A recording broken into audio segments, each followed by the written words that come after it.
Not Quite Right features discussions that are unfiltered and uncensored and may include themes that are inappropriate for younger listeners. Also, I swear a lot.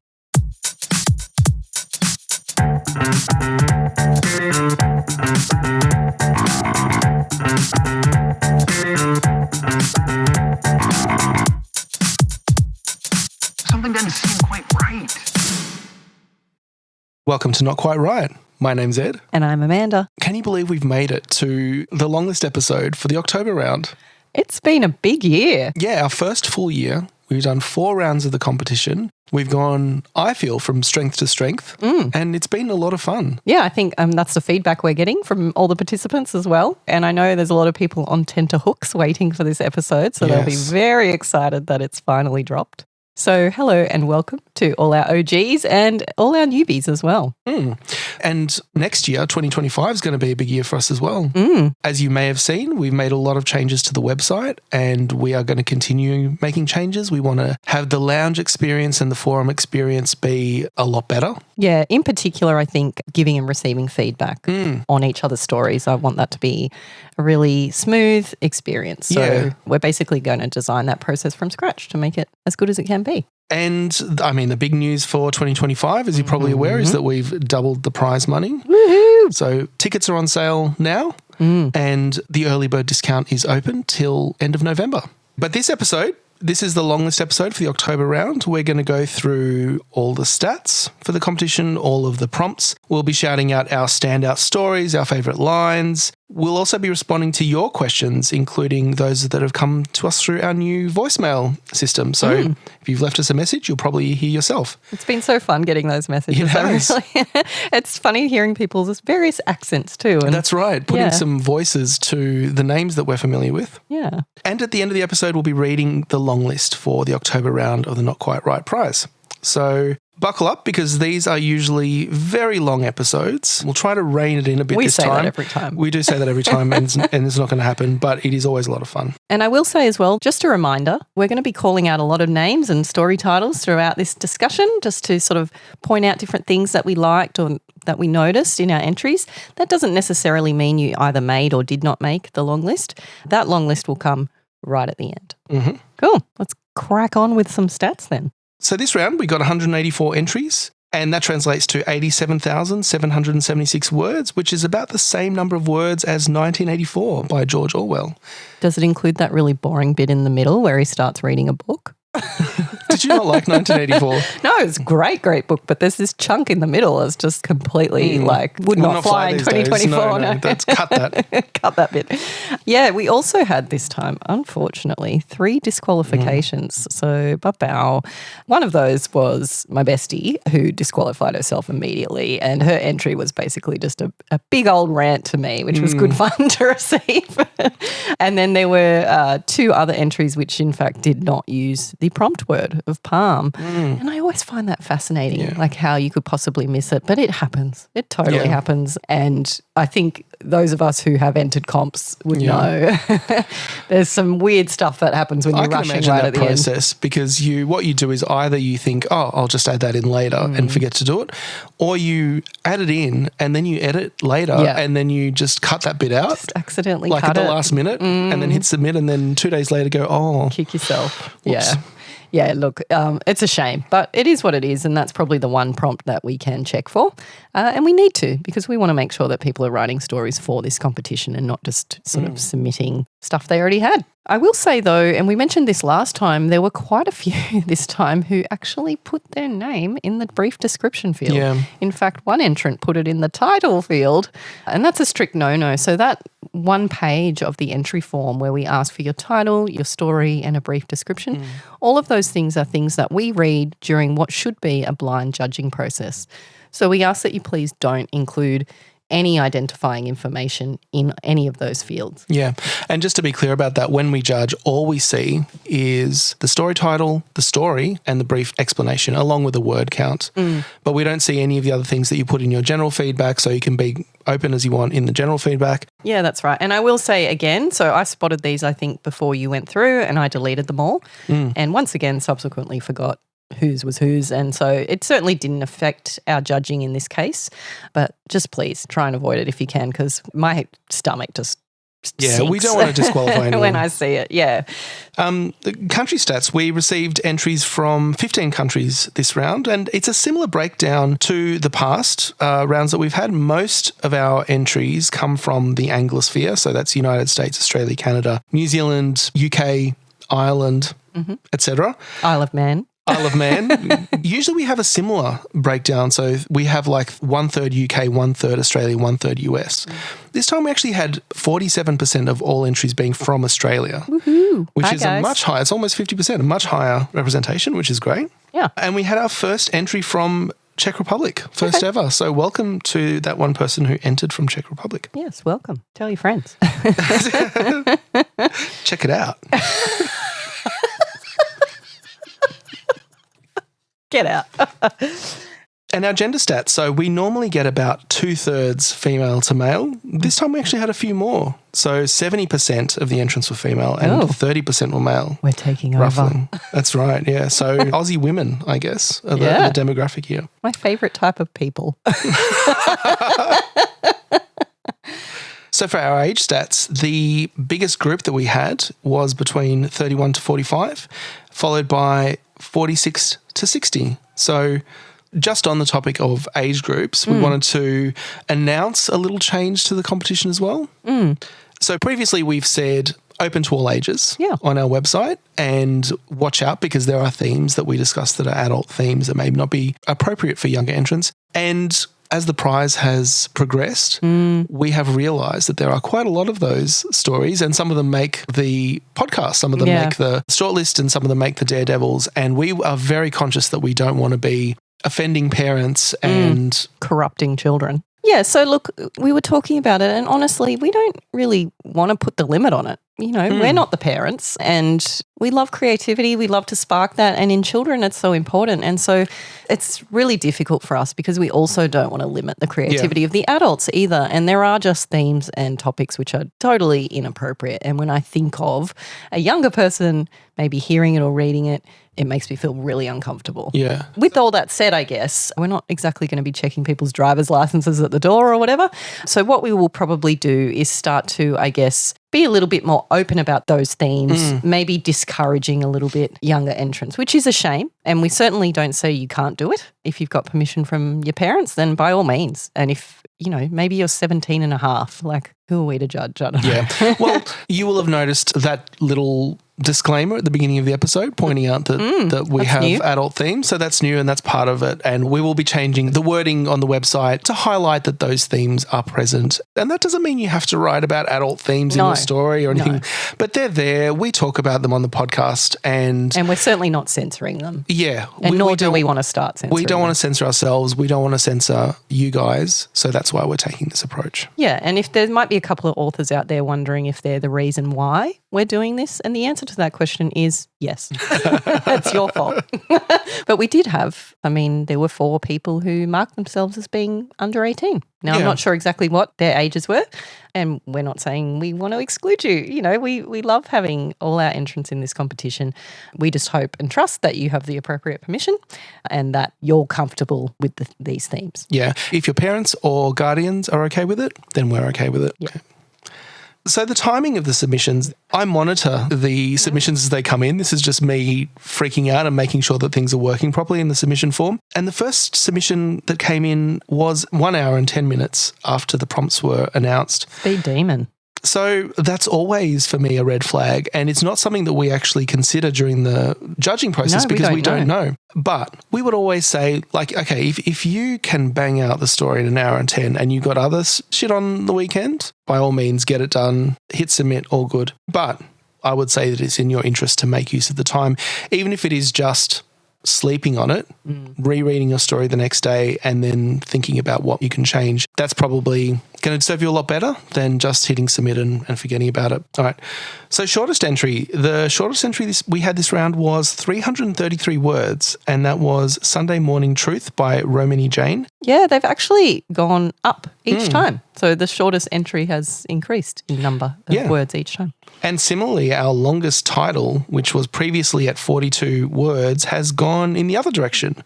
This time our longest title... Thank God for that. I know, it was getting out of hand. And actually, I forgot to limit the field this time around. So you could have gone in with a full 100 words. But this time, just 16 words, which wouldn't have even cracked the top 5, I think, last round. And that was Nurse Fran promises she will not chop you into pieces and put you in a pie by Lorena Oates. All right, and now Amanda Swearing Stats, the reason why we have to exclude under 18s from the competition. Among the reasons. Yeah, now listen, it's a bit sad because this is going to be the last time I do the swearing stats. We know these episodes are pretty long. I know some of you love this, but it's time to say goodbye. We need to draw the line. And actually this round, there wasn't that much swearing. All right, well, guess what? Yes, there was. Oh. Isn't that funny? Because both of us sort of said we got a sense that, it was way down this time and it was much less. No, it's actually up from last comp. Yeah. I wouldn't have said that. Total swear words. If that's the case, this is my speculation because I haven't seen the stats. If that's the case, I feel like it was more contained in fewer stories. Like some stories just went crazy, but most stories didn't. But that was the case last time too. I think it was just, I don't know, maybe we're becoming desensitized. Maybe that's it. That could be it. All right. So as I always do, I'm going to ask you, which do you think was the most common swear word? This is a tough one because like we said, I don't remember that much swearing this round. So I'm going to say, was it shit? Ba-bow. You never get it right. I never get it. I think I've got it right once in my defense. It was fuck this time, and by a bit, about double. Okay. Well, not quite double. So we had 62 instances of the word fuck, which is almost double last time, right? So we're saying it didn't feel like much. It was actually double. And that includes one motherfucker and one holy fuck. And then as for shit, which is, it's always the battle between those two as to which one's going to win or lose or whatever it might be. There were 35 shits, which is the same as the July comp. Oh, wow. Yeah, and so there were 4 bullshits, 1 bullshitometer, 1 shithole, 1 shithead, and 1 shit show. We had 8 bitches, which was slightly down on last time, 11 ass or ass or assholes, and that's the lowest we've ever had. 1 bastard, also the lowest we've ever had. 0 twats, 0 dicks. Really? Yeah, none. And 0 vaginas, which I find that hard to believe because I remember 2 separate stories that featured dicks prominently. Yeah, well, there was 2 cocks and 2 pricks.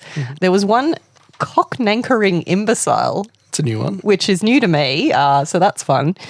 2 instances of the word piss, and in fact, 2 C-bombs, which is the most we've ever had. So this was quite a blue Do you know round. why that was? It's because we had more Australians. Totally. So well done everyone on bringing the stats back up there. It's nice to go out with a bang.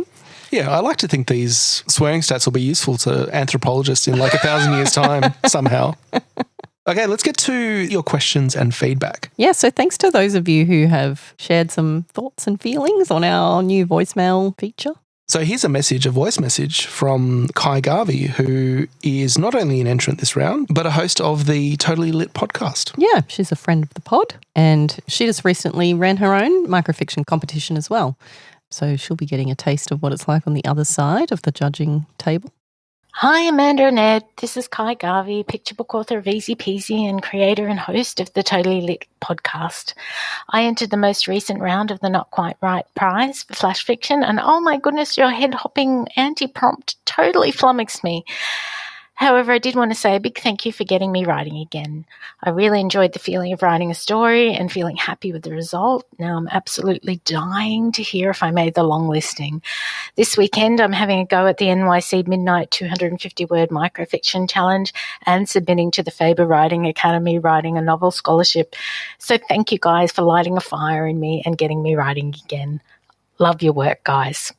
So thanks, Kai. Yeah, we completely acknowledge that this was a very challenging anti-prompt and a lot of people did struggle with it this round. Several people commented on the challenge of the anti-prompt this round. Athena Law, a previous winner, has said, this is your most diabolical anti-prompt yet.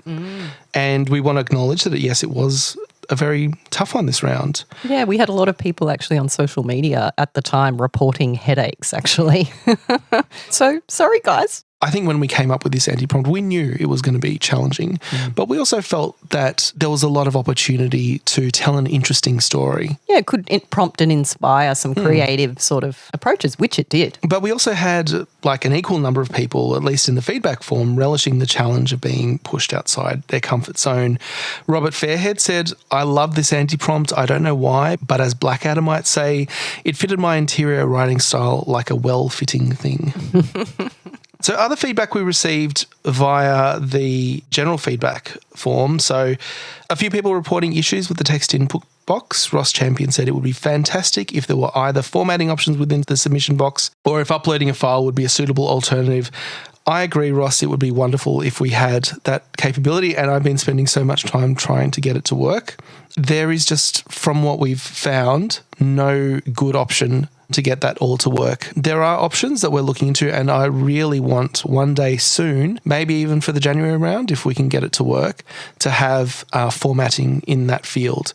But it's all about the various pieces of software that we use. There's a couple that we use and we're looking at, and that feature just isn't there yet, especially with that word count, that 500 word count, which we absolutely need to be able to check on the form. It seems to be that it's either one or the other. And so we've opted for that. But what we will be doing regardless is working on the size of that input box, because I know that there are people who enter on their phone, they're out and about. I've done that myself, and that input form is way too small. Now, something that we did notice this time around when we did some testing, last time I said, hey, you can just stretch the box, right? And that's true, except if you're an iPhone user for some reason. So iPhone and Apple have basically locked down that functionality, and so you can't resize an input field on an iPhone. And it's a pain in the bum. So we'll look at trying to get that, I guess, the minimum size at least a bit bigger so that people can enter more comfortably on their phone, even though entering on your phone is always going to be a little bit challenging regardless. At least to be able to see more of your story in that window, I think would be helpful. Okay, so some more of your questions. This one comes from Danielle Baldock. Hi, Amanda and Ed. I just wonder, how short is too short for your stories? It's Danielle Baldock, and as you know, I like a 30-word story. Thanks. So friends on Twitter might know Danielle from the 30 Words in 30 Days challenge that has been ongoing in the months that have 30 days. And if you're not familiar with it, look up the hashtag. It's the number 30 words, 30 days. And Danielle helps facilitate that now by suggesting word prompts each day in the 30-day months. So valid question there, Danielle. I think she, after doing that so many times, she sort of got in her rhythm of the 30 words and now finding it difficult to branch out beyond that to 500, which is a bit of a jump. Yeah. And I would say, look, if you want to submit a 30-word story to this competition, you absolutely can. But we've said this before, it's going to be challenging to win because basically 500 words gives you enough time to develop a scene, to develop some character, some voice, some different things like that, whereas 30 words is enough really only to convey just an idea or a moment very briefly and not to get any sort of deep investment in character. So, you know, as long as you got the one word, the word prompt and maybe a few words around it to make sure the action is delivered and so on, then you're technically able to submit, and the question just goes to you as to, is that the most effective story? So I'll say that for me in judging, I don't really pay attention to the word count. We have it in the document. I read the story and I get to the end and then I process kind of how I feel about the story. And sometimes we do get stories that, like, I realise afterwards, oh, hang on, that was pretty short. That was only 300 and something words. There have been stories that we put on the long list or considered for the long list or short list that have been fairly short. So it's not about the length, and you don't need to write 499 or 500 words. Don't think you need to fill up the word count. I think however many words you need to tell a story is the right number of words. But, you know, words are a resource that you have at your disposal to write the best story you can. So I think that a story written in 500 words or close to 500 words is going to be more effective as a story than a story written in 200 words. Yeah, I agree. And I think your story will tell you how long it needs to be as well. Some stories don't need to go cram up against that 500 word count. You know, they've got a little bit more room to breathe. Yeah. Chloe asks, Hi, I'm Chloe from Australia. When you're both debating about what story goes on the long list, who surrenders first? Des Veers, who's actually a former Daredevil, has a similar question. Hi, my name is Des. I'm from London. My question for Amanda and Ed is, how do you reach consensus where there are, let's say, differing opinions? I mean, I'm sure sometimes you come together and you'll be like, oh, you love that one too, did you? Isn't it the best? But there must be other times where you're like, what? Are you mad? That's a favourite. I haven't even got that as a maybe. Come on, mate. What do you do in those circumstances? Do you reread them and re-rank them using a different set of criteria? Do you strip to the waist and fight like men until one, persuades the other? And what process, if any, I suppose, do you use to find agreement where there is disagreement? My mum was actually asking me this question the other day, but it came out more like an accusation. All right. What did she say? It was basically like, do you let Ed choose or do you just rule the roost basically and get your own way every time? I'm like, no. How do we figure it out? So we're both married to other people, and so we're very well versed in the art of compromise, I think. Speak for yourself. So we do try to, I guess, compromise and make it fair. So I'm thinking about the way that we judged the shortlist and longlist this time around. We both had ones that we felt strongly about. We both had ones that were maybes, and we tried to balance it out. And when it came to ranking the order of the shortlist, I had certain ranges that I thought, okay, I feel this one fits somewhere in the top half, maybe 2 to 5, and this one fits, more in the bottom half, whatever it may be. And you had a similar ordering, and we just tried to make them work And together. they were mostly overlapping, with the exception of 2 stories that we just felt differently about, and which honestly you could interpret differently depending on which characteristic you consider to be the most sort of important in a story, which is always going to be subjective. So I would say, like, when we are narrowing down the long list, I do that work, right? We've each done our scores and then I compare them against each other and come up with our top whatever it might be. And I sort of cut it off at the point where we've sort of got more than enough, which would usually be ones that we've both sort of said are favourites, ones that we've said are a definite yes, and then a bunch of maybes of varying degrees. And then the ones that we both agree are really good pretty much just sail on straight through. And then it just comes down to those maybes or to the ones which maybe I've rated really highly and you've rated low, and just revisiting those with each other, and basically me potentially sharing one with you and saying, oh, have you considered this? Or maybe we reread it independently and go, oh, actually this is kind of good on second reading or not. So it's a pretty organic process. We don't have a strict formula that we follow. It's very much based on what we receive. And then, as you say, once it gets to the shortlist, it does become more challenging. But this time I didn't feel like an argument at all. It was more just a case of, okay, let's sort of discuss it, put them in an order that we both feel comfortable with. Yeah, it was more on arriving at that order, especially with the shortlist. We were both pretty happy with the 6 that landed on the shortlist, and it was about trying to work out which ones we wanted to put at the top. And yeah, I don't think we've disagreed too heavily, maybe since the first round. Yeah. So basically it's all very civilised. I think the thing is that if one of us feels very strongly about it, then that's probably enough for it to get through. Yeah, like for sure. If you love something and you want it in the shortlist, then it's going to be in the shortlist, or if I love it. But usually, if the story is good, we'll probably both love it. This next question comes from Sarah Kennedy. Hello, my name's Sarah Kennedy from Leicestershire in the UK. This was my first time taking part in Not Quite Right, and I loved it. So for people like me who are fairly new to flash fiction, have you got any tips for developing rounded characters and plots with such a small word count? Thank you. So welcome, Sarah. It's great to have you. We love hearing that people are new to flash fiction because we love people joining our cult. And you've asked really like the key question to this whole thing is, how do you write a good story with 500 words?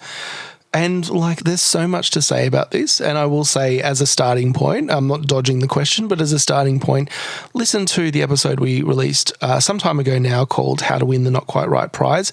And do check out the resources that we have on the website, the various articles, because they are all pointing you in the direction of exactly the answer to your question. And also I'd add all previous long list and short list episodes also help you to do that. Specifically just dealing with the two things that you mentioned. So you mentioned character and you mentioned plot.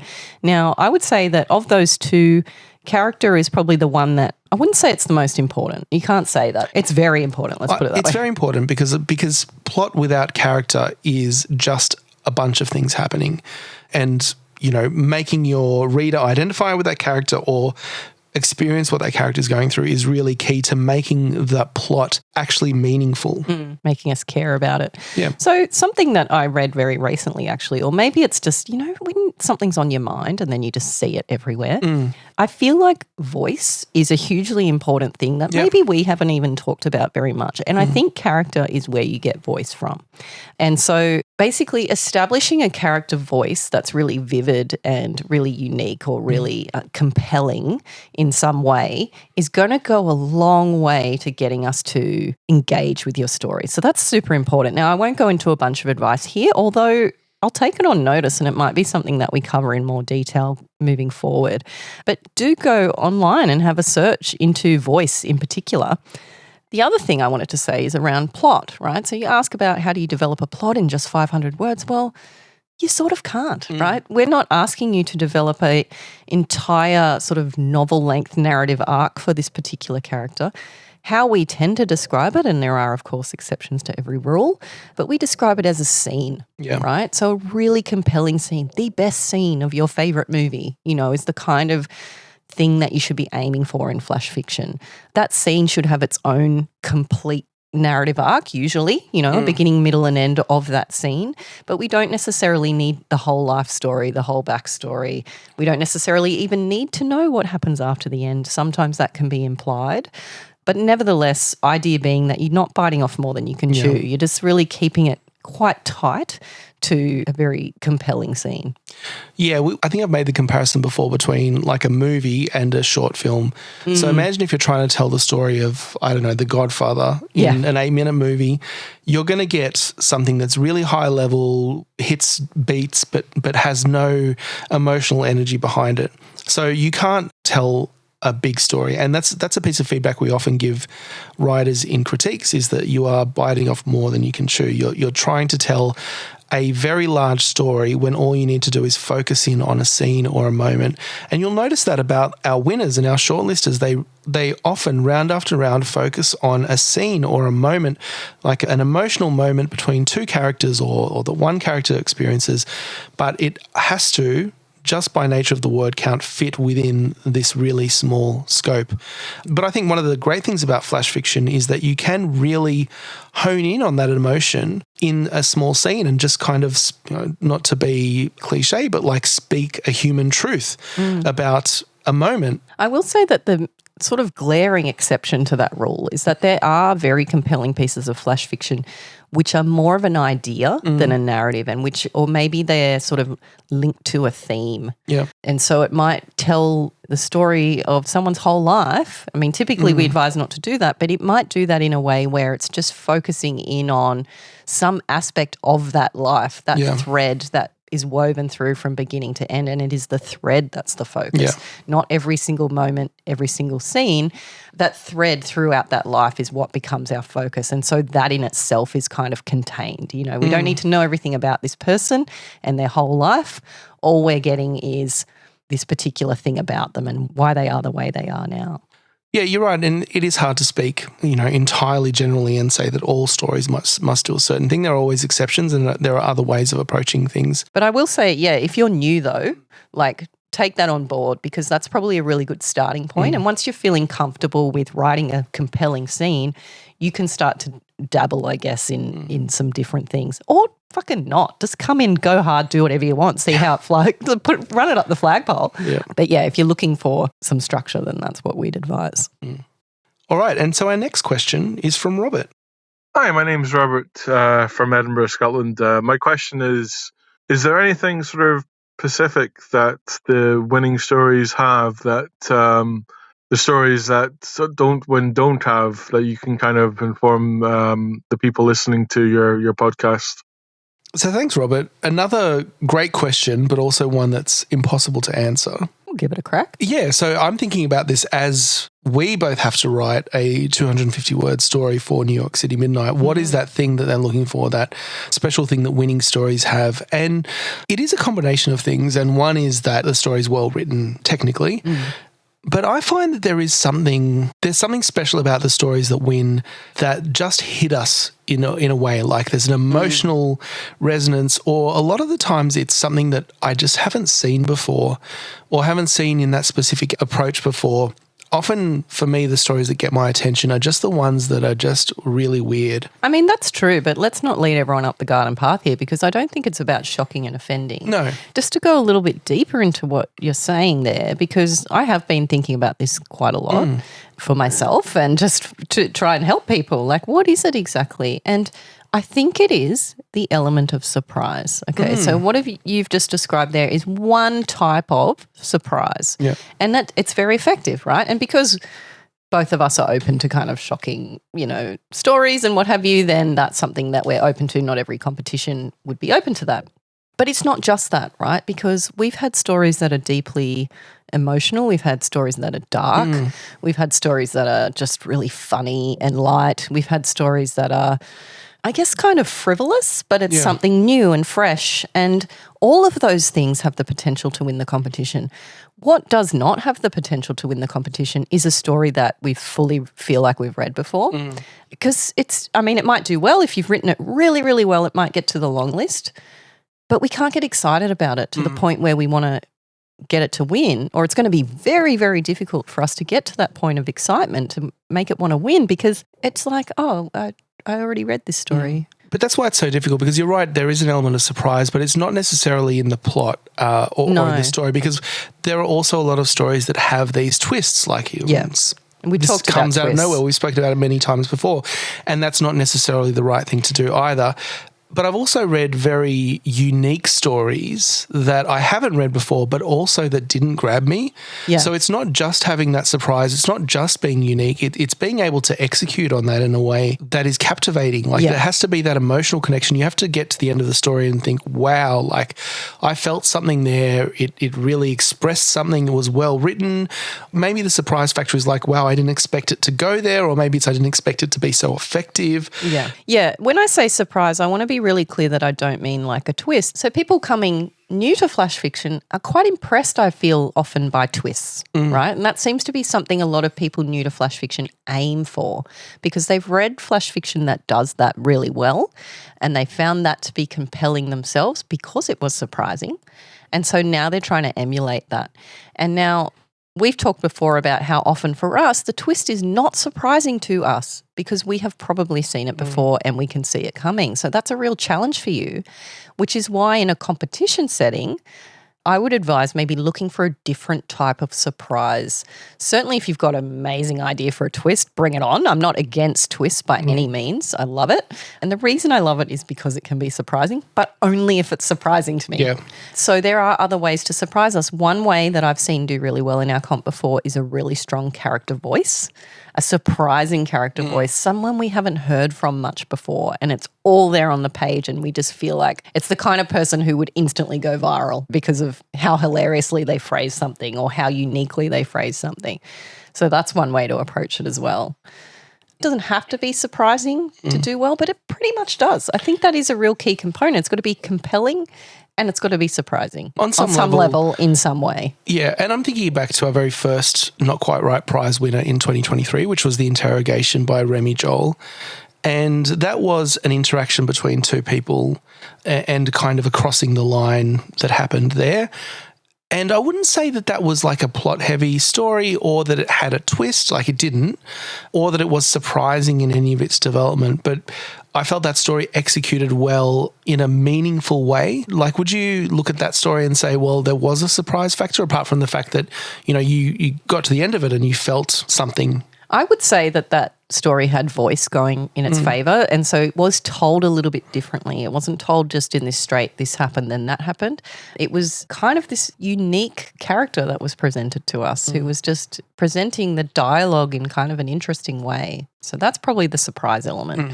But the other part is emotional resonance. That story was deeply emotionally resonant. You could feel how much the character cared about the outcome, and so therefore we were invested in the outcome of that story. So that's another factor. Yeah. And we talk about this in our critiques a lot, about raising the stakes for the character. Like, the character themselves has got to care about the outcome of their story.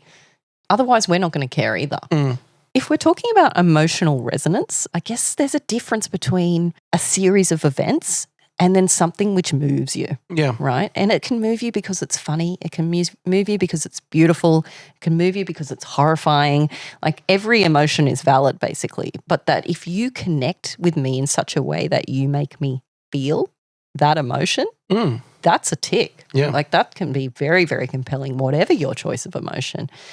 And I'll say as well, and again, this is for those of you who follow us on social media, I shared a picture, a little screenshot on Instagram of some of my judging comments, and it was tantalizingly cut off, I guess, so that you couldn't necessarily read everything that I had to say. But one of the comments was just basically, this story gave me literal, and then we don't know. What is it? Literal diarrhea? What is it? And the answer is, in fact, it gave me literal chills. Yeah. Okay. And 3 stories this round gave me literal chills. And that's not a hyperbole. Right? Yeah. I get a physical reaction sometimes to art. I get it in the cinema, I get it in the theatre, and I get it when I'm reading stories or listening to music. And it's just a physical sign that my body gives me that connected. Yeah. And 3 stories did that this time for me. And guess what? They all made it to the long list. So stay tuned for those. So I would just say one final point, and this would be a more practical piece of advice. One thing that's different between a story that might win and a story that doesn't win is that a story that wins must have a satisfying ending. Yeah.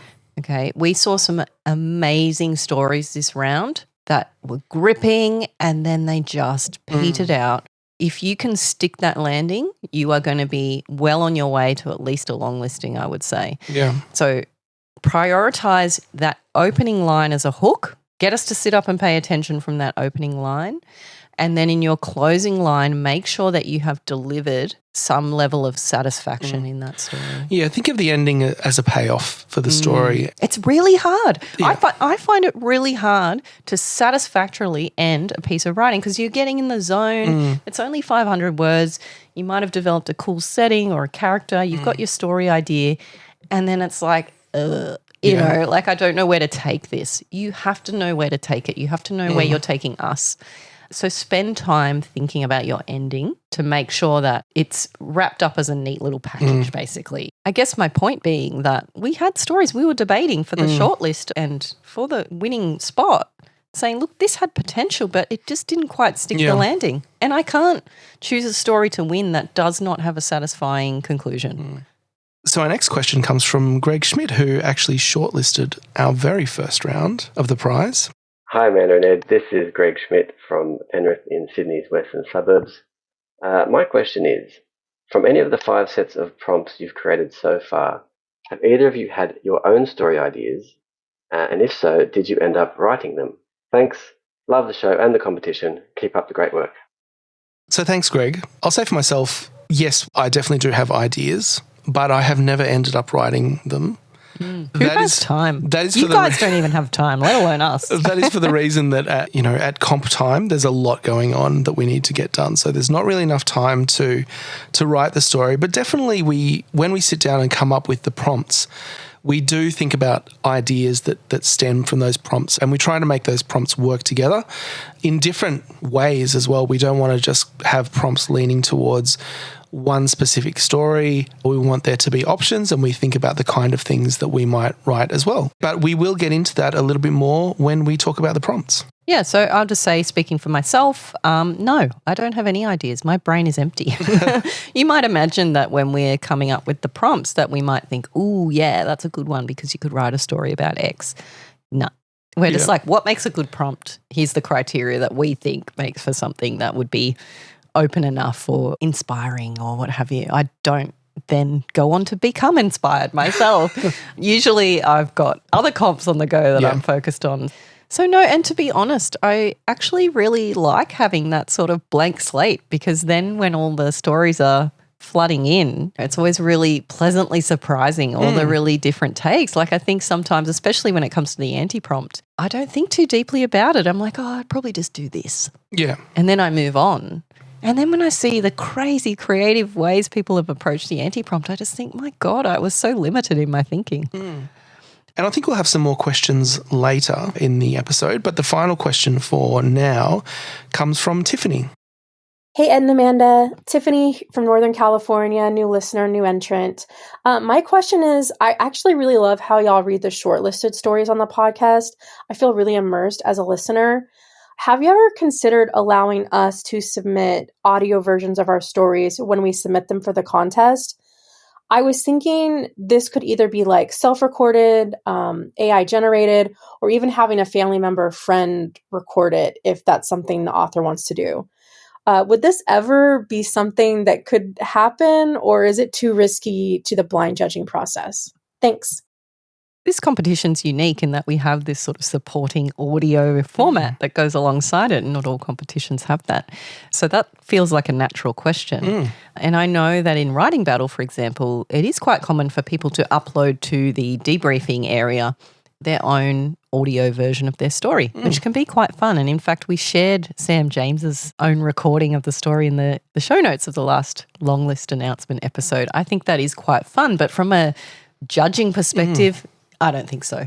Yeah, so, and we haven't spoken about this before, we're recording this podcast, but I'll say that I really like this idea from the perspective of the shortlist episode, right? So I think it would be great if we have writers submitting their own stories that play on the shortlist episode and their own voices out there reading it, and we can put music to it and whatever.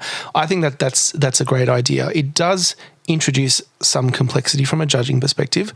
We definitely wouldn't be judging based on the audio version of the story. There's different criteria then, isn't there? Yeah. It becomes about the acting talent of the narrator. Yeah, but I could see us opening it up to like allowing an audio attachment along with your submission that we don't even see until it comes time to do the shortlist episode, and then we can say, oh, they've already submitted their own reading of the story. I think that could work. Yeah, for sure. And in fact, we were talking about improvements to the website and the participant lounge area. One thing that I would like to introduce as we are introducing more fully featured feedback is the potential for people to upload their own audio version. Yeah. And so I guess that could all work hand in hand. So I could certainly see us using people's own audio for shortlisted stories in the future. That may even be an option for the Daredevils as well, because they know ahead of time that they're going to be featured. So I wouldn't have a problem with the Daredevils submitting the audio for their story, and we could put that on the podcast. We can put some music behind it, that kind of thing. That would be fine. Yeah, I think we've had that question from one of our Daredevils before. And I think we have got to a point now where we have the capacity to accept that. But great question. Thank you. I love the spark of new ideas. All right, so let's move on to the next segment, which will be the shout-outs. Let's start with our favourite titles. One thing I want to just say about the titles before we get into our favourites is that, in fact, in every round of the competition this year, we have had some reference to Not Quite Right, WRITE, or Not Quite Right, RIGHT, in a story title. Yeah. Every single round. So in April, there was a story called Right On, which featured the words not quite right in the body. And then back in 2023, someone included the words not quite right, RIGHT, in the body of a story as well. So there's always someone who's just putting that little joke in there, which I appreciate. Yeah, and this round it was the story Not Quite Right by Louine Winters. Thanks for continuing that little tradition. All right, so give us your favourite titles. All right, so we each picked 5 favourite titles, and my first favourite title was Seance, It Ain't So by B.L. Phillips. Pun titles are always a favourite. Yeah, when we're just doing that little scan of the titles, they stick out. And this one fit the theme. The next one is Talking Heads, The Tale of Johnson & Johnson by Holly Sadowski. And this is a story we'll be hearing about more because Holly has purchased a Daredevil. Yes, we'll be hearing more from Holly Bernadette Sadowski in her Daredevil episode a little bit later. Those who follow us on Twitter and Instagram might have seen a little bit of beef going Yes. on, and you will get to see exactly what that's all about in Holly's Daredevil episode. But for now, look, fun title. The third one is Fibbing Things by Michelle Oliver, and that's another pun title. Fibbing is obviously our action prompt this round, and this is a story about amphibians. So another cute little pun. The fourth story, Just a Little Healthy Midnight Snack and Other Lies by Alison L. Robson. And Relatable. that's exactly why I chose the story. We've all been there. And finally, this is the one that we mentioned as having the longest title this time around, which is Nurse Fran Promises She Will Not Chop You into Pieces and Put You in a Pie by Lorena Oates. And I just loved it because it's evocative. Yeah, you know what you're going to get at the outset of that It draws story. you in. What did you have? Okay, so this was a story that I read early on in the piece, The Tip of the Tongue, the Teeth, the Lips by Ailish Forwells. And like that drew me in. I'm like, what is this about? And it wasn't until I then went on to Google, what is that, right? It's actually a vocal warm-up exercise, which fits the narrative, right, that this story is about. So, I mean, that's where the meaning came in, but I didn't know that when I first read it. I just found those words like really drew me in. It's very intriguing, almost a little bit creepy. Yeah. Just waiting to see where that goes. The next one I had was Sex, Lies and Kylie Minogue by Des Veers. Former Daredevil. Yeah, former Daredevil. So many people know of Kylie Minogue as one of Australia's finest exports. And that was, of course, fun too for the lie reference. Another little pun that got my attention was Granny Theft Auto by Ruth Lord. And that was a fun little tale about a granny that goes on basically a high-speed police chase, which is good fun. The next title that grabbed my attention was A Leech in Every Way That Counts by Alison Tate. And that's one of those titles that presents a question that you then want to know the answer to. Like, what are the ways that it counts to be a leech, basically? And then finally, I had, And Then Godfrey Blott Begat Nothingness by S.J. Meyer. And that has a little bit of a satisfying kind of alliteration thing going on, but it's just a vibe to me. It's like, okay, like where is this heading? So I guess all of those titles are quite different really, but they all grab me for very different reasons. And if you can grab us with your title, then it's a good start. Yeah. Okay, so let's go to favourite lines. What were your favourite lines, Amanda? Okay, so one of my favourite lines was the opening line of When Cracks Become Chasms by Jaden Christopher. And the line was, Katie stares into the bathroom mirror and runs her finger across the white marble vanity. She remembers picking it when they built dual sinks, his and hers, with plenty of space in between. 16 inches in the beginning, 16 miles by the end. So that opening just suggests an entire story, basically. And so that one had me hooked. And sets the tone for the story. It really as well. did set the tone. So that was great. So great work, Jaden. Another opening few lines that I loved was from Boys Will Be Boys by Lauren Doherty. Mrs. Joyce Smythe stood in her dressing gown, frowning down at a large, unwelcome penis. It is far too early in the morning for this, she thought. She had only come out for the paper, and now she was being confronted with a gallery of penises of various sizes, lengths and girths. She had never quite seen the appeal of the penis, just ask her husband. The fact that these penises were drawn on her driveway in blue chalk did not much improve things. So when we spoke about stories that capture your attention and make you sit up and take notice, this is one of the stories that stood out to me for doing just that. Yeah, that was great. The next line that I noticed was a line of dialogue, and this one comes from Swipe White, A Witchful Woman's Guide to Tinder and Wing Snakes by Linda Atkins.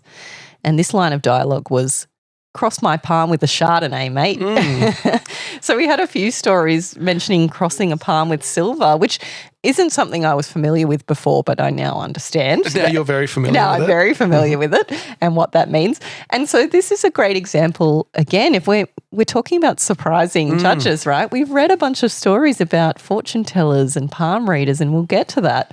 But this one took that and took it in a funny new angle, and so that really stood out to me.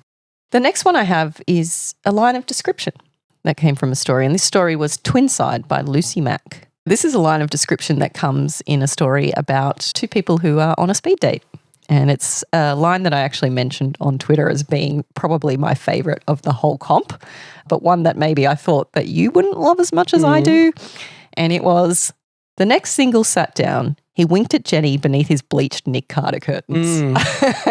Now, I've talked a few times about how one of my pet peeves, I guess, of descriptions of hair and eye colour. Yep. And how I find them to be like telling nothing about a character and quite boring. But this one, I've never heard it phrased like that before, and I loved it. I can picture bleached Nick Carter curtains immediately. Yeah. But that's the difference between just mentioning an eye colour for no reason and mentioning a physical attribute that establishes character, which Absolutely. that does. This is a perfect example of that. So thanks, Lucy. I appreciate it. And so what are your thoughts and feelings on that particular line? Do you like it? Or? Yeah, I think it's good. Okay, great. And so finally, just one more opening line that made me sit up and pay attention. And this was from former winner, Athena Law. And the story was Portrait of an Unknown Woman, 1531, oil on panel, England. And the line was, David is devastatingly handsome, even for a redhead. And had I been alive, I would have made love to him. And that was the first line as well of the story, which that's the opening captures line. your attention. It did. I love a redhead, actually. So this sort of contradicts my worldview, this particular opening line, but it set the tone for the story to come and established again some questions, I guess, that make you want to read on. So what about you? What are your favourite lines from this round? So the first one comes from a story called Sunday Morning Truth by Romany Jane. And this one will need some explanation, I think. The line is, the words crusting up my surface as they desiccate in the early sun, syllables in my sinuses, the rising tension in my tendons, the denouement of my derriere. So this is, again, if you're on Twitter, you'll probably understand this reference a little bit more, but it is a little bit of an in-joke between Amanda and I, the word denouement. It's a funny word. It's a funny word. So we are 12 years old mentally. When these recording sessions devolve with lots of alcohol, they tend to go in strange directions, and that's one of the words that that triggers us. But also, I did like the linking in that sentence between the elements of story and those various components. So yeah, just some really beautiful phrasing there. And again, in terms of the element of surprise, like I've never heard a sentence like that or read a sentence like that before. Hashtag brand new sentence. The second line is from a story called Death Was Waiting by Chloe Thornhill. And it's the opening line. When death finally paid me a visit, I was wearing your coat. So I like that line as just I guess maybe a simple, straightforward opening line.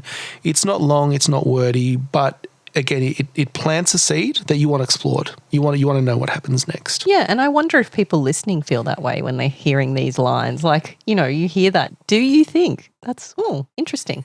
I feel like you must, because we certainly do. My third line of note is from the infamous story Talking Heads: The Tale of Johnson & Johnson by Holly Sadowski. Holly, you know what you did. You'll keep. Let's put it that way. And the line is, the penis rolls its eye. And that line genuinely made me laugh out loud. Yeah, totally same. As for the rest of it, we'll get to that. Yeah, there were other emotions involved. The fourth line comes from a story called Down to One by Deirdre Lovegren. And it's the opening line, are you there, God? It's me, God.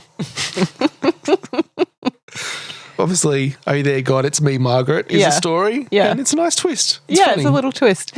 And that one was interesting too because there was a little bit of an exploration of omniscience as a result of the anti-prompt. Yep. And we'll get to anti-prompt discussion later on. Yep. And the fifth line is from a story called Dead Girls Don't Feel by M. Lee Gray, former Daredevil, former shortlister as well. And it's the opening line. Neighbours filled the backyard and watched dead Roxy stand in a pool, holding live wires and shooting fireworks out of her mouth, which, again, grabs your attention. It's very visual. You want to know what visual. happens next. That's very visual. Like you're dropped in that scene immediately. Even the name Dead Roxy has its own sort of vibe to it. And it's, again, not something we've ever read before. Yeah. And it's, look, I have to say as well, it's the third story from Emily Gray involving dead girls. Yeah. So I hope you're doing okay, Emily Gray. Hope everything's all right. All right, so let's go deeper in now. We're up to the prompt discussion, and we'll start with the word prompt, which this round was palm. So palm, like most of our other word prompts, we always choose a word that has different meanings. Palm obviously is a plant. It is a body part. It's a bit more limited than some of the other ones we've had. It can feature in other words, but we'll get to that. We'll get to the different options. But we do try to pick a word that is versatile and doesn't limit you to one story. I guess, to call out at the very start, the 3 prompts that we had this round did point to a specific kind of story that we saw several times, and that was a story involving like a fortune teller, because obviously head hopping, Telling lies. palm reading, all work together. So that was a very common story we saw. Yeah, so while we want the word to be versatile, we also want it to be evocative, right? And, maybe something you can hide, but ideally something that will inspire an interesting story for you. So just a few stats, because I think people find it interesting to know, was my idea unique or not? And very few were unique this round. I would say by far and away, the main use of the word palm was referring to a hand, the palm of the hand. And that was 143 stories. Yeah. So like around 3/4 of the stories were referring to the palm of the hand, many of which were just fleeting references, some of which formed a more central role in the story. A few, I guess, slight variations on that, and this is some of those words that have the word palm in them. We had palmated. Now, I didn't actually know what palmated meant, so I had to look it up, and it means resembling a hand with the fingers spread. So we had one person who used the word palmated. We had the word palmar, which relates to the palm of the hand. That was just once.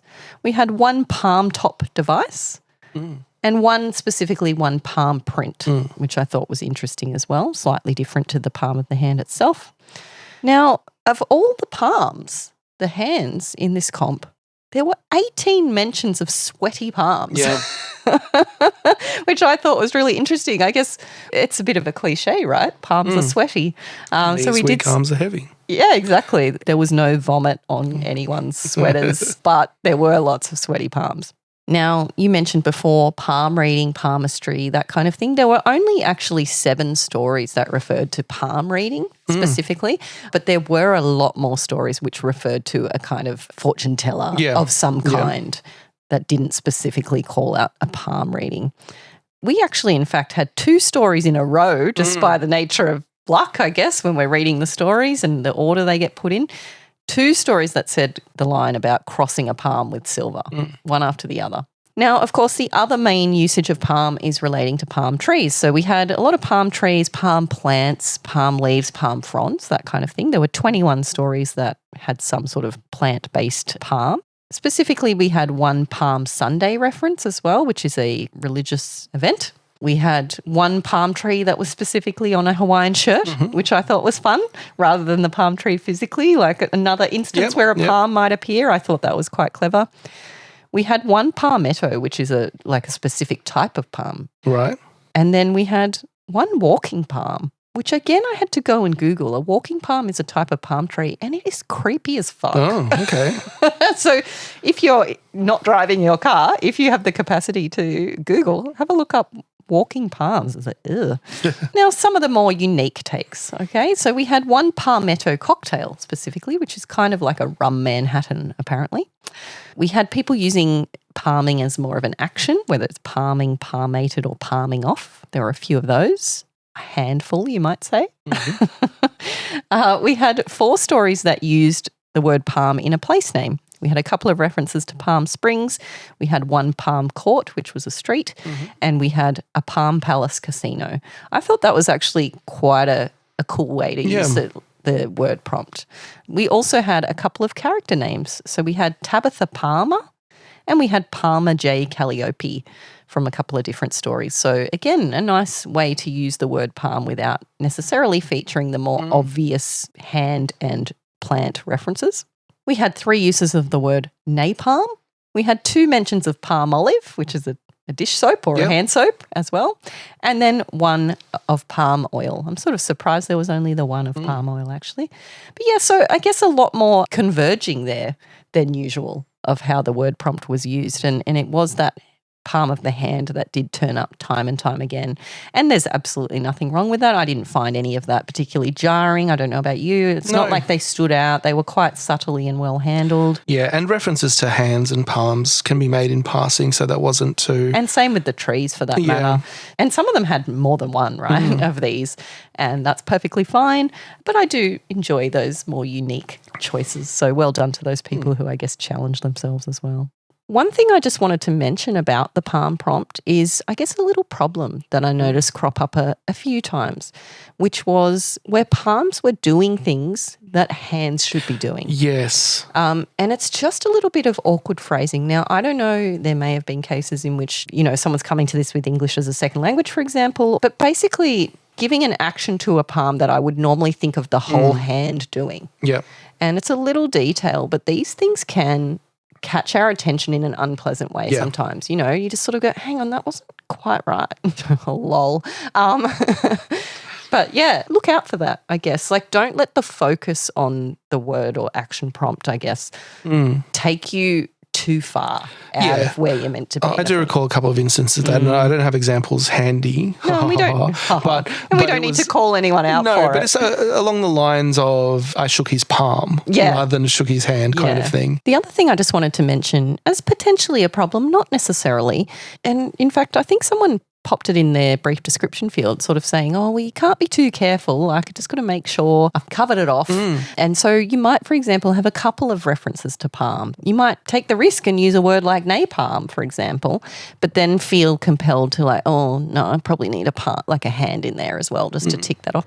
And you really don't. No. And in fact, I think sometimes people do it accidentally. They end up with a couple of references. And look, it's fine. I'm not saying it's necessarily a problem. But I will say, be brave. Focus on the quality of your story. You don't necessarily need to double down. Yeah. If it's in there, it's in there and you can just move on. Yeah, I mean, the competition is always going to be about the story. As long as the word's in there, as long as the action is in there. And we've said before, we're very lenient on the prompts. We want good stories. Yeah. And the prompts are there to inspire you. They're there to prove that you wrote the story for the competition. We also have the anti-prompt there as a way of teaching people about the rules of writing. So those are all true. But what we don't want to see necessarily is people bend over backwards to try and fit the prompts in and try to focus in on the prompts at the expense of story. Yeah. But you're right. Be brave. As long as the word palm is in there somewhere, as long as a lie is told or even a deception, some sort of... If we see a great story and the lie is not made explicit, it's a deception of some sort, but we can make an argument for it, we can make a case for it, you're going to get through. Yeah. And if you are concerned, we've said this before, just put your explanation into that brief description field. That's what it's there for. You don't always need to do that if it's evident.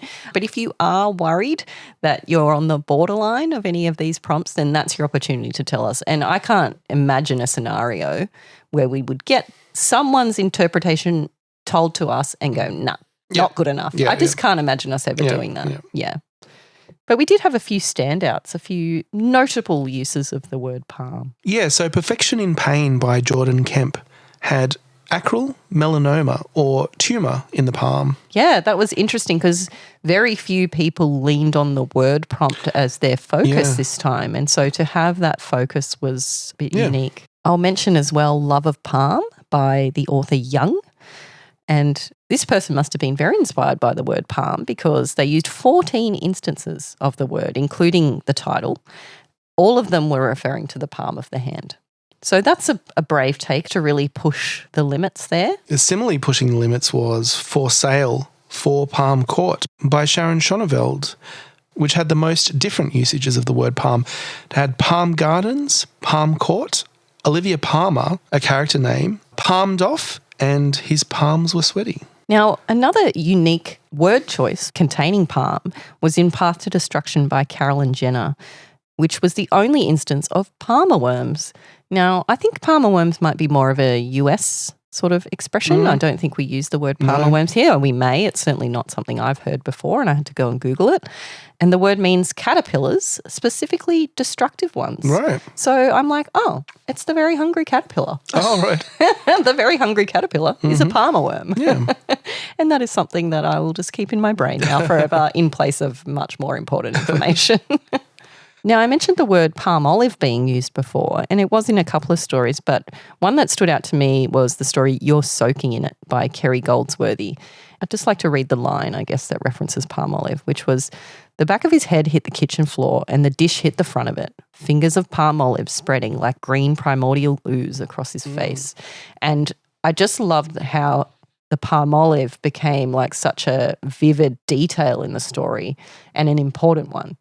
So it wasn't just brushed aside like many stories did, which is perfectly valid, but in fact was brought right to the forefront. One original take was from It's Bloody Monkey, Not Bloody Mary by N.M. Fadsley, which was actually a misspeaking or a misspelling of the word Psalms. Yeah, I thought that was interesting. And finally, The Price of Palmy Promises by Marissa Hanley, in which Project Palmy is a radical plan to terraform Mars. And palmy actually means marked by prosperity or flourishing. So that was a unique take. Yeah, and in fact, I ended up Googling that one and I'm like, is a palmy promise a thing? Like, is that an idiom? I haven't heard that either. No, and I couldn't find it. So I feel like Marissa Hanley has just sort of coined a new idiom. There you go. Okay, so let's move on to the action prompt. And the action prompt this round was telling a lie. Look, I guess when we come up with the action prompt, it's usually to try and trigger maybe a little bit of conflict in the story. So this time around, it was telling a lie. And I have to say, this time around, there were exceptions, but most of the time it really... faded into the background. Faded into the background, yeah. Many stories, and as we go through, we like to take notes around the prompts. A lot of those were just so inconspicuous that we didn't even notice them.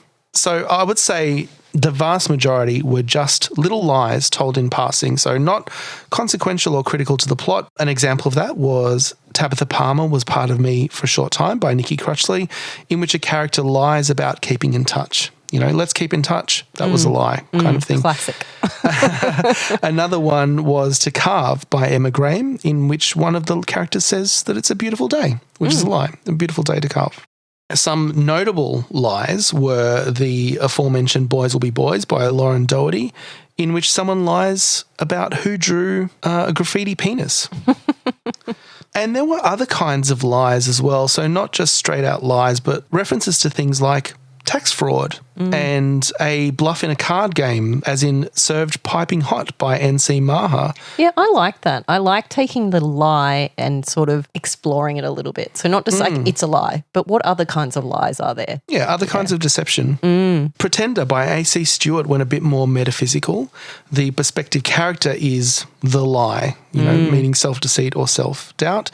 And it begins with the line, I am the lie, I squeeze the dancer's heart in time with its flutter, luxuriate in the damp of her palms. So we cover two prompts there in the opening couple of sentences. Yeah.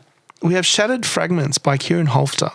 Has lies as its theme, so the lies that make up a relationship. And A Marriage of Lies by Emily Long is along similar lines, has a similar theme. Also acknowledging that sometimes these lies hold together a relationship, like, when you ask your husband, would you love me if I was a worm? And why do you look at me when I say that? Because I know that you ask him that all the time. And he says, of course I would, and that is a lie. One thing I just wanted to note about those couple of examples that you gave there is it comes back to that conversation we were having earlier about the structure of flash fiction. And those are a couple of ideas there where, as I indicated earlier, it's not always necessarily just one scene. You can carry through an idea. Yeah. So the idea of the lies at the heart of a relationship, that's kind of enough to explore in a piece of flash fiction as well. And it may or may not look like a scene. It could look like a series of vignettes, but be satisfying because it is a unified concept that can get paid off in the end. So I guess those are probably a good example there of, that sort of potential that is outside a traditional maybe narrative structure. So we had Bite-Sized by Martini Lin, which concludes with the idea that kind words, even when untrue, can change someone's life. So another one of those ideas about lies that kind of underpins the story. 9 times 7 is 63 by Emily Rinkenmar, which is about a school shooting, and the lie is that everyone is going to be okay. So very dark interpretation of a lie in that one. But quite moving too in that sense. Absolutely. There were quite a lot of affairs in this story, as you'd expect. And one example was Neighbourly Love by Topping Bob, who I believe is actually Bob Topping. Yeah, I don't know if you meant to do that, Bob, in the pen name field or not, but you're Topping Bob. Enjoy your new name. Which is a delightful story in which someone allows his neighbour to take some of their belongings, but it's actually all a big ruse to sleep with his wife. Yeah. And there are a few stories like that featured infidelity. Am-fibbing Things by Michelle Oliver, which I've already mentioned, in which a child lies, perhaps unknowingly, about having a frog in their pocket. There were several stories with lie in the title, such as Just a Little Healthy Midnight Snack and Other Lies by Alison L. Robson. And as we've mentioned, a lot of stories that included fortune tellers, and specifically fortune tellers who lie or who had clients that lied to the fortune teller. Yeah, and more like, I mean, depending on your worldview, you might think that fortune tellers are always lying. There's a couple of stories in my mind actually that were similar in that way, where they were showing a fortune teller who's telling lies on purpose for a reason, as opposed to just maybe that classic, like just making shit up. It was more a case of doing it for their own motivations for lying. Yeah. Another common theme was characters lying to themselves. One example of that was in Jumping In by Molly Collins, which has a character lying to themselves that they don't care that a handsome stranger has joined their exercise station at the gym. Just a little lie that happens in the story, but lying to themselves as opposed to another character. That little bit of conflict. Yeah.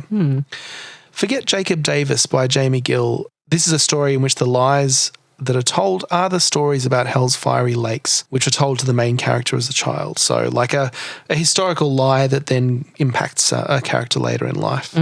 We actually had 2 stories in a row again. This is just like the luck of the draw as everything gets resorted and randomized before we judge. 2 stories in a row where the lie was, this won't hurt. The first is Nurse Fran promises she will not chop you into pieces and put you into a pie by Lorena Oates, where the lie is coming from a nurse. This won't hurt. And the one directly after, which is A Leech in Every Way That Counts by Alison Tate, in which the lie is coming from a vampire. Yeah, never trust a vampire. I feel like that's good life advice. That is good life advice. And in a similar vein to Lorena Oates' nurse story is Spark by Victoria Harris, in which the lie is that the nice doctor is going to make you better. How alarming. Do you know, in fact, there were 18 stories in which the lie was, this won't hurt a bit. Oh, really? Yeah. So this won't hurt a bit was, I guess, something that's at the forefront of people's minds. It's ingrained. There were several stories that had like a big lie, centered around a big lie that were the basis of the plot. So one such story was The Price of Palmy Promises by Marissa Hanley, and that featured a lie that dooms all of humanity. How topical, no comment.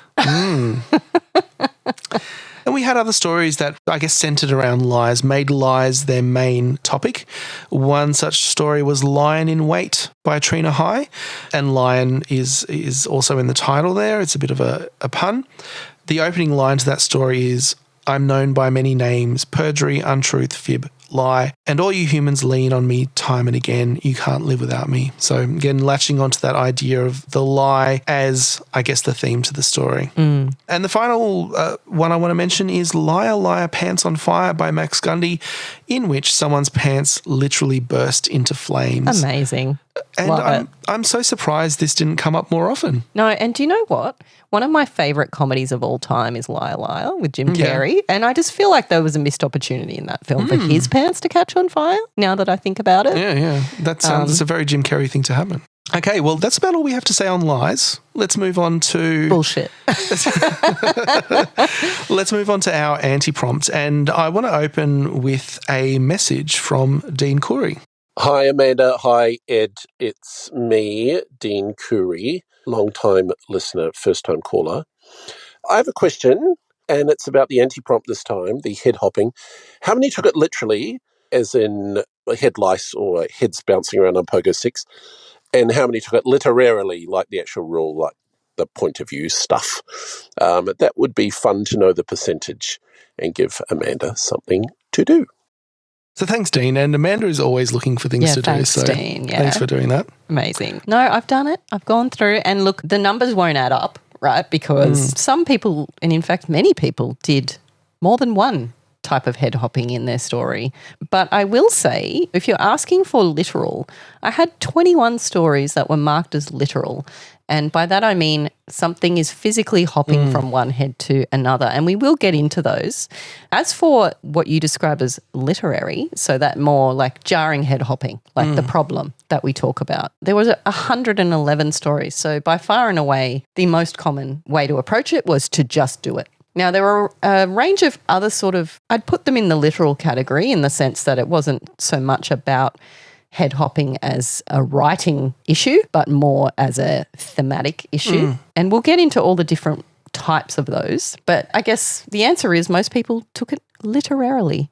And I think that's interesting too. And I had been having this conversation with a couple of people, including Dean, about is it really right to accept a story that has taken a literal approach to head hopping? So let's say there's a frog and it jumps from one head to another. Is that really in the spirit of the anti-prompt?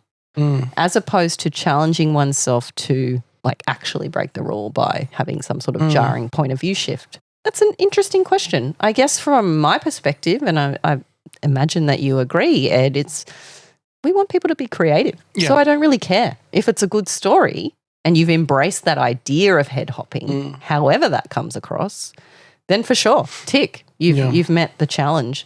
I do think that ideally you are reflecting on the idea of why that rule exists and how it can be problematic and maybe some ways in which you can explore that or exploit that to your advantage. But nevertheless, I'm not going to disqualify a story that takes a literal approach.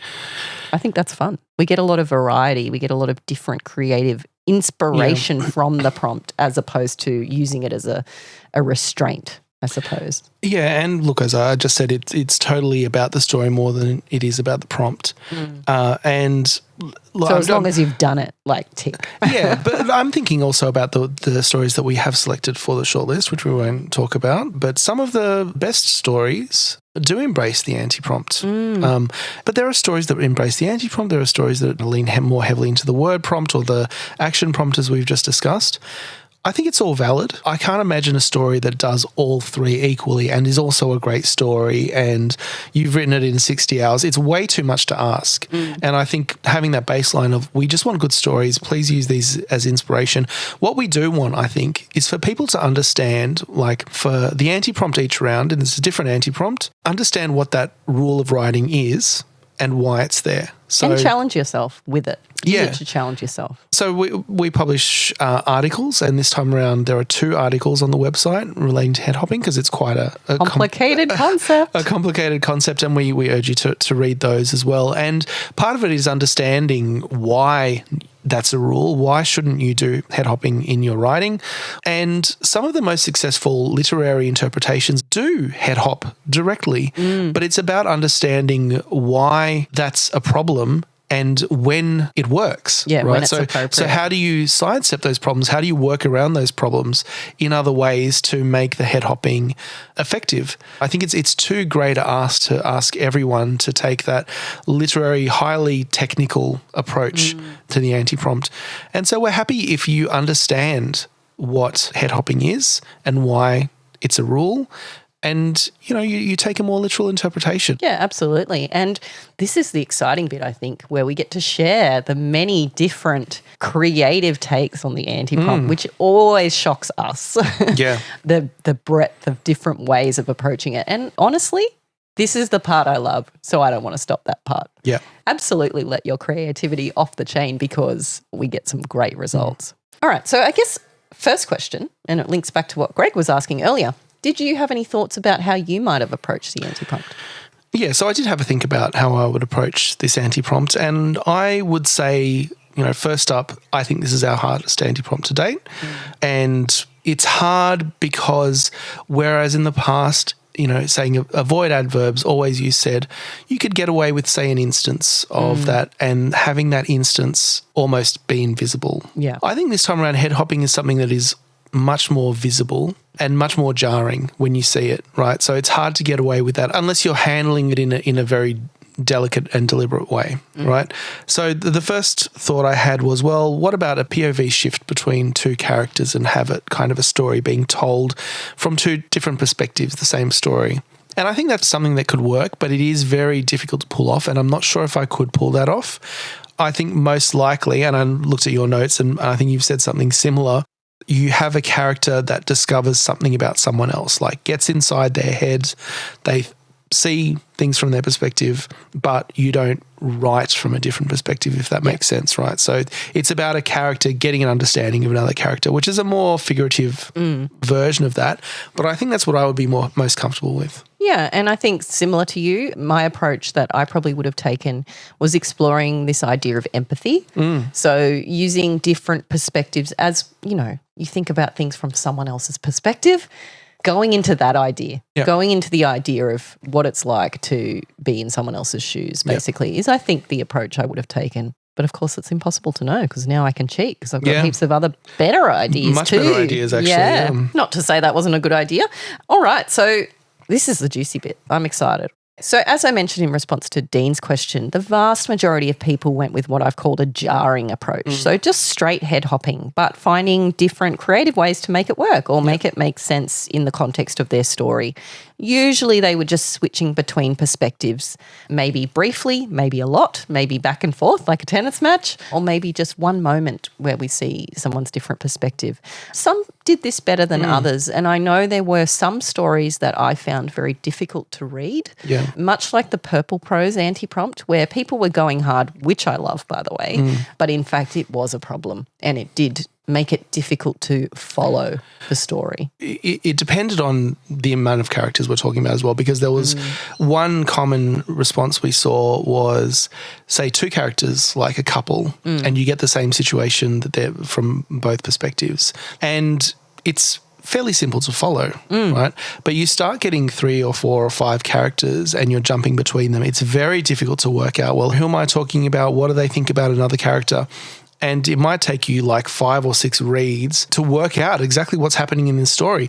And that's one of the reasons we say avoid head hopping, because you have that problem. And I think one way that people could handle this a little bit more effectively, since we're forcing them to do it, right, is to just signpost things maybe a little more clearly and at the start of the paragraph. So if you're saying one paragraph's going to be his perspective and the next is going to be hers and it's going to be his and then it's going to be hers, that's fine as a format.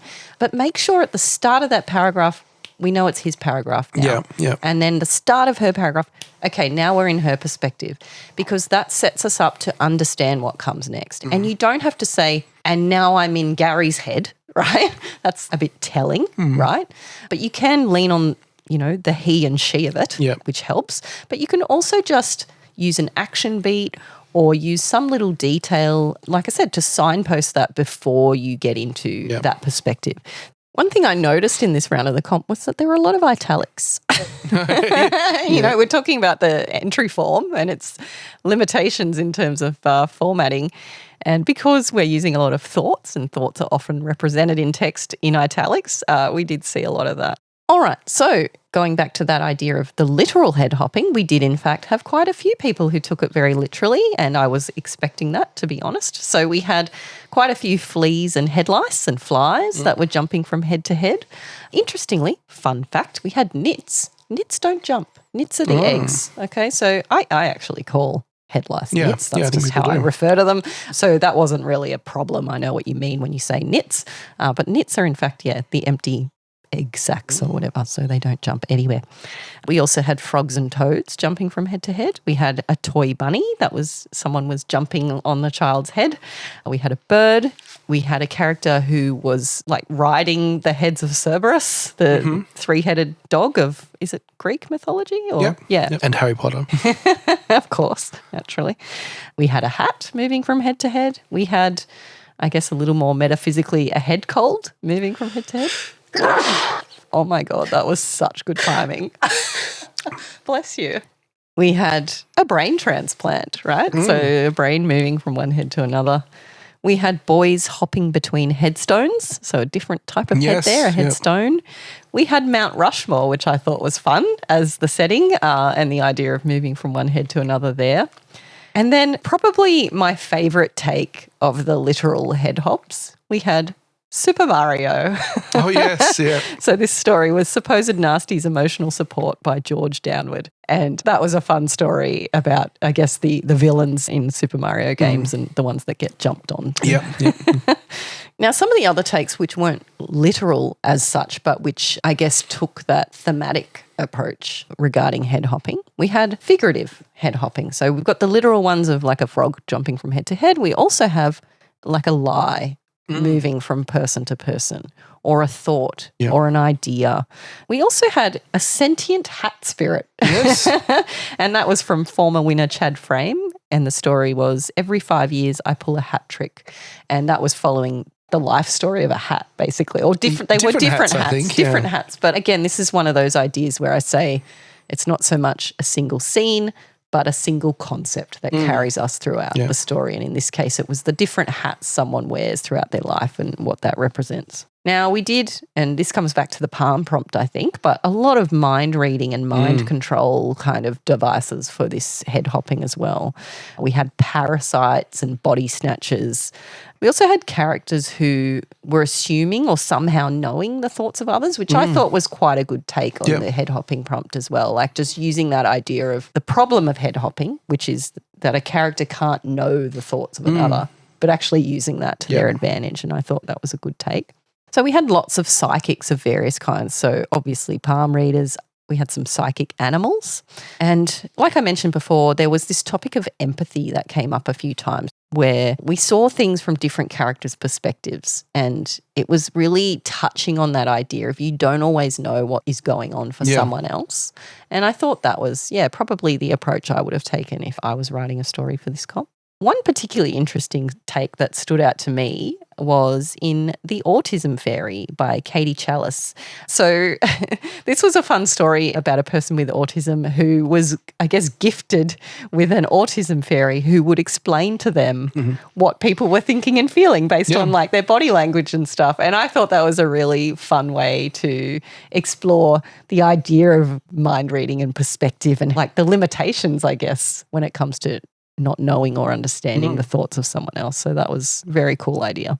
Another topic that was broached was what I called inner struggles, right? Various types of inner struggles. So within one character, exploring this idea of head hopping. So parts of one mind, different emotions arguing with each other kind of thing, very inside out Pixar approach, or the conscience, like the devil on your shoulder and the angel on your shoulder kind of idea. Or the body having a mind of its own. So we had a couple of stories where body parts were sort of interacting. And I've seen some great TikToks and stuff of people like acting out the different body parts and what they would be thinking and saying. So it was that kind of vibe.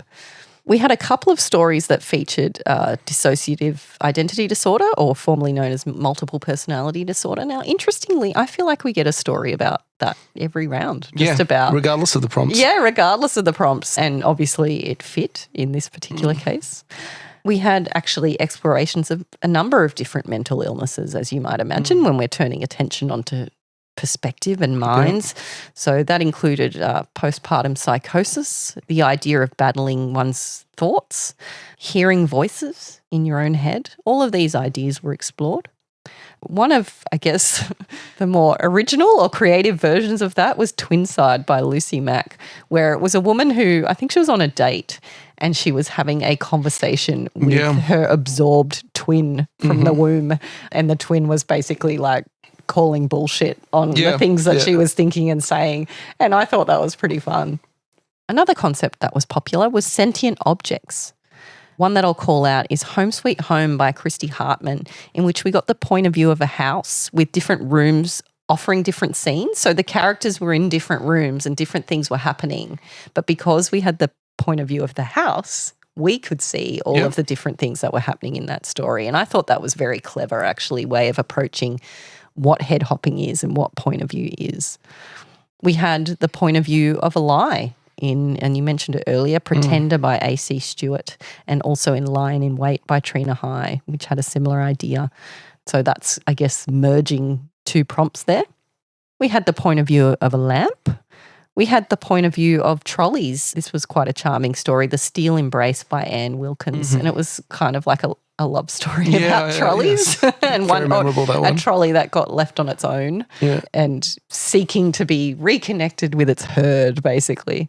We also had the point of view of a penis, and that was in Talking Heads, The Tale of Johnson & Johnson by Holly Sadowski. And you can just wait to hear that one in Holly's Daredevil episode. That's right.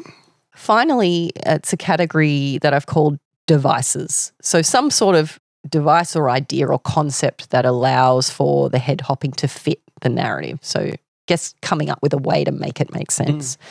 So one was using a diary or journal, so getting the perspective of someone because you're reading. Yep. You know, that's quite clever. Yeah, I think so too. There was a live action role play game where we're playing different roles. Different characters. Yeah, and different characters. We had using point of view shifts to follow the journey of a delivery of drugs. So following the drugs. Yeah, as the rather POV. than a character. Yeah, so that was interesting. We had phone calls being used to head hop, which I thought was very cinematic. Like you can just fully picture, the split screen of the two people on the phone. We had a few stories that used either multiple lifetimes or realities or explored the idea of life after death as a way of, I guess, one person having different perspectives, if that makes sense. Yep. We had a couple of stories that played with that idea of omniscience. We mentioned earlier, are you there, God? It's me, God. Yep. And we also had one story in which a character told another character to change their point of view, and that was Killed with Kindness by Sophie Thompson. And that one was one that leaned hard into this idea of point of view and what it means to take someone else's perspective in real life. And there is, in fact, one other very creative take, which I haven't mentioned above, but which I'm not going to mention because I want to save it, because this particular story will be featured in the next episode as a wildcard winner. So I'll just save that one. I'll put that one in my back pocket and you can hear that particularly unique idea in the next episode. Yeah, and as you'd expect, there are some great takes in the shortlist. So, we'll talk about that in detail in the next episode. Yeah, we'll go in a little bit more depth of how they handled that. Yeah. Yeah, so a lot of really great creative takes there. And I acknowledge this was a really challenging anti-prompt. But what I'm really pleased about is, I guess, spreading the awareness of head hopping, right? Because this is something that we always bang on about in a lot of the critiques and feedback is head hopping. It's something that if you're not aware of, it can kind of just slip through. And it can harm your story. Yeah. It stands out to us, and it's probably going to stand out to you guys now too. Yeah, and that's what we want. We want you to read a story and go, hang on, am I head hopping here? Because it's a really important part of writing, and it's like an advanced skill, I think, to pick up on it, because it can happen accidentally within the course of like a paragraph that you don't even realize that you're shifting your perspective to another character, and it can break your immersion. It can do all sorts of things. So hopefully this has brought awareness to that specific writing rule. And I would say it's a first draft problem. It comes through in a first draft because you're in the flow potentially, you're just writing and things are coming to you and you're writing them as they come to you. And it's not till later that you go, hang on, he couldn't possibly know that. So if you have that in your mind, hopefully it will make the editing process easier because you'll be able to identify what the problem is sometimes. Yeah. Sometimes you feel like something's not right and you're not sure why. This could be an answer sometimes. The moment you've all been waiting for. This is the long list in no particular order. Everyone in the long list is a contender for the prize money. So the short list is contained within the long list. And even if you're not in the long list, you may still be a contender for the wild card because we don't always select the wild card entries from the long list. Drum roll, please. Drum roll, and without further ado, we have the long list for the October 2024 Not Quite Right prize for flash fiction.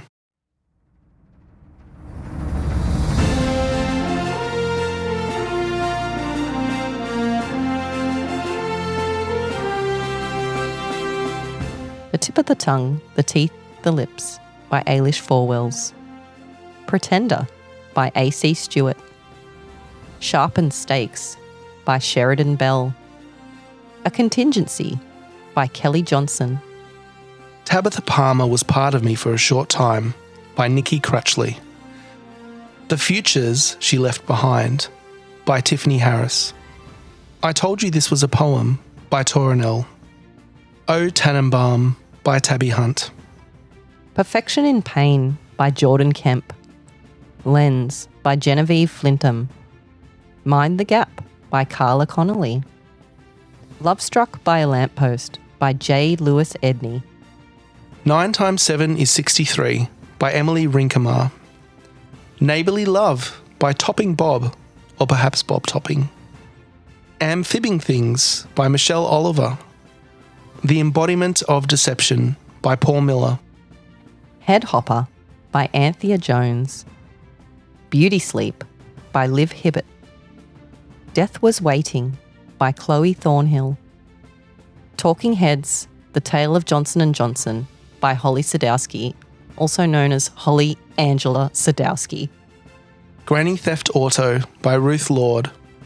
Ride It to Heaven by W.J. Arthur. Risk and Romance for the Regional Sales Manager by Eloise Wajon. Forget Jacob Davis by Jamie Gill. Nurse Fran Promises She Will Not Chop You into Pieces and Put You in a Pie by Lorena Oates. You're Soaking in It by Kerry Goldsworthy. To Carve by Emma Graham. Lice Free by Louise Walton.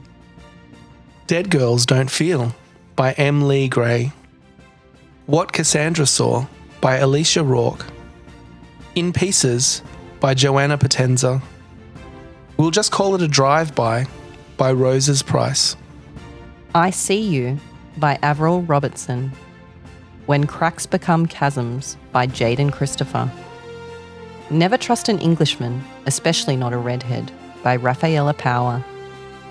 It's Bloody Monkey, Not Bloody Mary by N.M. Fadsley. Boys Will Be Boys by Lauren Doherty. Shut the F Up by Joe Skinner. Every 5 years, I Pull a Hat Trick by Chad Frame. And finally, The Executioner's Lament by Greg Schmidt.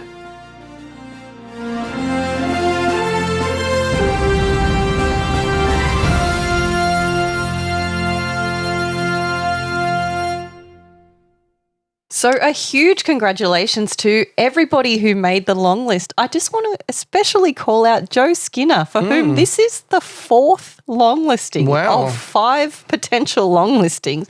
Congratulations. Well done. And as well, we have a few now who've made it 3 times, and that includes Emily Gray, Liv Hibbett, Jamie Gill, Emily Rinkemer, Chad Frame, and Bob Topping, who join Athena Law and Madeline Howard, who also had previously long listed 3 times, but not this time. I mean, save some room for the rest of us, guys. You know what? I think we might have to start a leaderboard on the website. I think so. And Joe, you're just going to have to enter every round forever now to keep your keep your lead. Swap. But I do want to say commiserations, of course, to those of you for whom this has been a disappointment today. We know that you work hard on those stories. We know in a lot of cases you bloody love those stories, and that's okay. You're allowed to love them. This is a hugely subjective experience in which a lot of luck is involved, not just talent. And I will say to those of you who didn't make the long list this time, you are in good bloody company, because there are some really great writers who did not make the long list this time. So it's by no means a suggestion that you should stop writing or any of that nonsense. It's very much just how the chips fell today. Yeah, and it was quite close for the really long list. was. We did have to cut a fair few that were on the cusp. And if you purchased a critique package, we'll be able to go into detail about exactly sort of how the chips fell for you. Now, for those of you who made the long list, as usual, we have our beautiful badges for you to use and share on social media if you'd like to. Print, tattoo on your body, whatever it might be.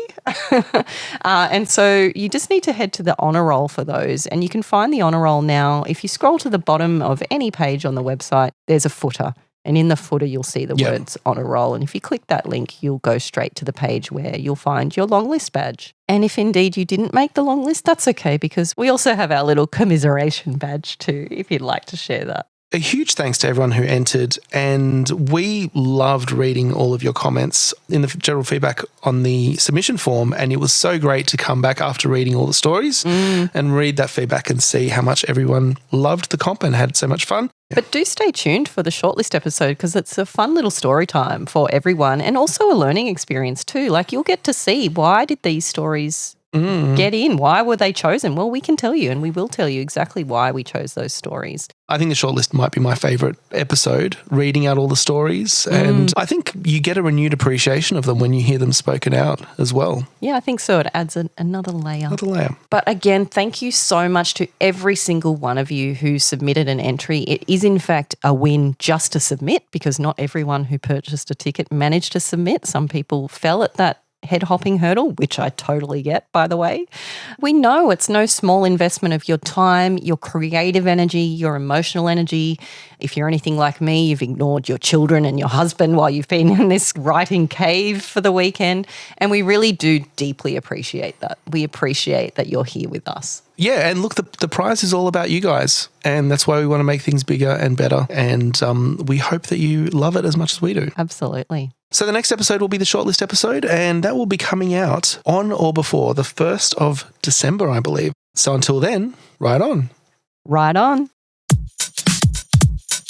Thank you for listening to Not Quite Right. If you'd like to reach us via email or follow us on social media, you can find all the links on our website, notquiterightpodcast.com. That's WRITE. And if you enjoyed the show, we'd love it if you could leave us a 5-star review on your favourite podcasting app.